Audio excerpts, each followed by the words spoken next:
Next on Newsmax Prime, 9 shot dead at a Charleston church. The suspect caught, but questions remain. Michael Reagan and Pastor Joe Green discuss. Then House Republicans come to Obama's aid again, passing trade promotion authority once more. Our political panel reacts. Then, the recruiting success of ISIS in America and shades of Vietnam in the Mideast, one military official now calls it a quagmire. Newsmax Prime starts right now.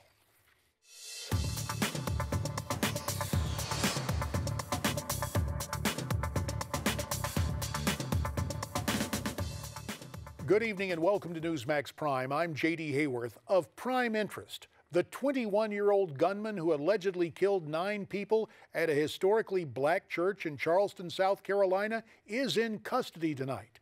The Justice Department investigates this as a hate crime, while President Obama again lectures the American people on gun control and race relations before leaving Washington to raise money for the Democrats in California. Miranda Kahn has the latest from our Newsmax Prime newsroom. Miranda? JD, Dylan Roof was captured about 220 miles away in a small town near Charlotte, North Carolina around 11 o'clock this morning. Cops say they were tipped off by a childhood friend who recognized Roof in surveillance photos and by an alert resident who noticed a suspicious car and notified police. Here's what we know right now. 21-year-old Dylan Roof went to the historic Emmanuel African Methodist Episcopal Church in Charleston, South Carolina, Wednesday night. We're told Roof spent about an hour in a prayer meeting before he opened fire. Witnesses tell officers the gunman stood up and said he was, quote, there to shoot black people. 6 women and 3 men were killed. 3 other people survived, including a woman who received a chilling message from the shooter. According to family members, he told her, "I'm not going to kill you. I'm going to spare you so you can tell them what happened." During a news conference today, U.S. Attorney General Loretta Lynch says they're investigating this as a hate crime while promising to help bring the community together. President Obama also addressed the tragedy in a news conference today where, in his message, some say it turned political when he offered remarks on America's turbulent racial relations and brought up the heated topic of gun control. Once again, innocent people were killed in part because someone who wanted to inflict harm had no trouble getting their hands on a gun. It is in our power to do something about it. I say that recognizing the politics in this town foreclose a lot of those avenues right now. Roof has 2 other pending criminal cases, one for drugs and one for trespassing. As for the gun, a senior law enforcement official told CNN Roof's father had recently bought him a .45 caliber gun for his 21st birthday. JD? Thanks, Miranda. For more on this horrific story and all that surrounds it, we're pleased to be joined by Pastor Joe Green. He's a member of the American Pastors Network. He Skypes in from Harrisburg, Pennsylvania. And also with us, we have political commentator Michael Reagan, who Skypes in from Los Angeles. And you can find and follow Michael on Twitter at Reagan World. Our thanks to you both for coming on this evening. Pastor, as the details come out, are you concerned when you lead a Bible study or a service in your church in the wake of what we saw last night in Charleston? Well, my natural human instinct would have a certain measure of fear that you never know what's happening.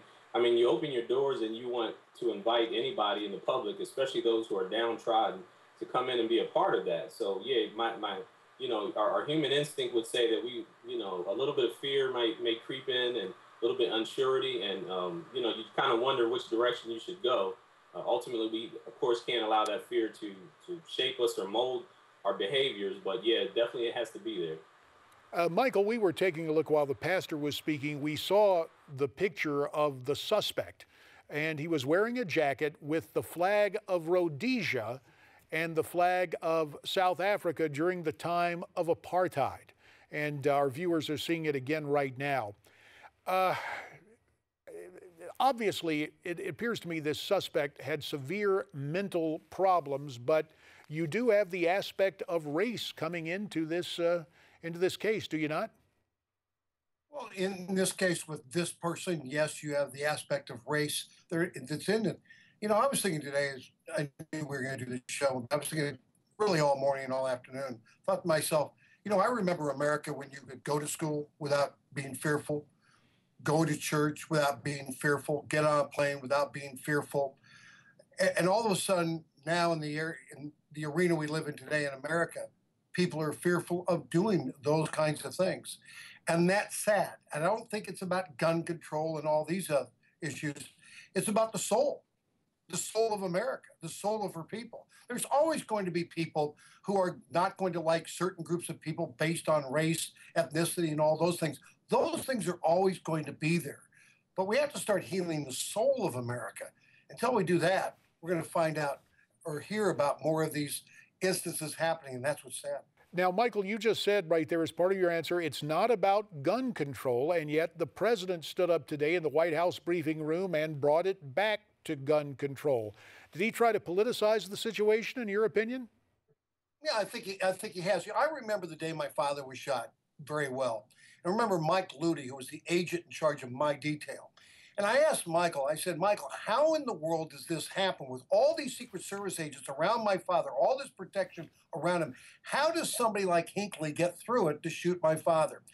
And he said this. He said, Michael, we train, as you know, 24/7 to protect our protectees, the President of the United States, yourself, and your family. But there's one thing we'll never be able to protect, and that's against the crazies, because they're crazy. And that's exactly what happened last night in Charleston. It's what happened in a school. It's what happens in all the arenas we talk about today. It's the crazies. It's very hard to protect yourself against them. And no amount of gun control is going to stop it. Pastor Green, the Reverend Pinckney was among the dead. And of course, he was someone who took seriously not only his work in the pulpit, but the public service, a state senator, and someone who was very popular up in the capital of Columbia on both sides of the aisle.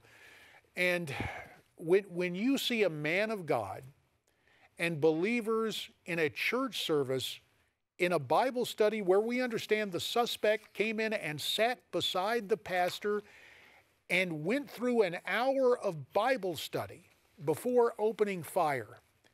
What's your reaction to that? Is it more than mental illness? Is it demonic? I would say it was demonic because of who he targeted, and you know, he definitely was an unbalanced individual. Crazy is a good term to use to him, for him, and it's really sad because when you think about the overall thing of how wicked and evil this act was, is that it used the very godlike nature of that congregation and that pastor who would allow anyone to come into their congregation and to minister to them and hopefully help them in some way spiritually and emotionally. They use that very trust and the love that God has for you know, all people as a way to enter in and to use it against these people. I mean, you think about, he probably looked kind of suspicious. I looked at those pictures and it would give you pause when you come into contact with someone like that. But of course, being a man of God, you would openly, you know, welcome that type of person into your congregation, and then for them to turn around and to use that trust in that place, knowing that most of those people were going to be harmless, they weren't going to be, you know, looking or suspicious at a person coming in, and for the most part, they would be unarmed. So for him to use that against them is truly demonic and wicked. And I agree with Mr. Reagan that it does take a change of the soul and a change of the heart, which is what the message of the gospel is about in a nutshell. And Michael Reagan, your dad was fond of quoting, I believe, Tocqueville, America is great because America is good. Is that very goodness threatened by these situations? Well, I think the goodness of America has been threatened for a long time. I don't think this situation threatens it. It's been threatened for a long time. I had dinner last year at de Tocqueville's chateau in Normandy, France, and spoke to his grandson. I mean, yes, the soul of America, the goodness of America right now is really being tested.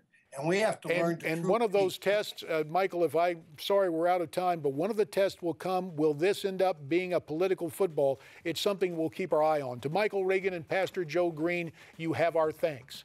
Now, time to find out for you. Do you have a favorite in the Republican primary? Go to newsmaxpolls.com and vote for the candidate of your choice.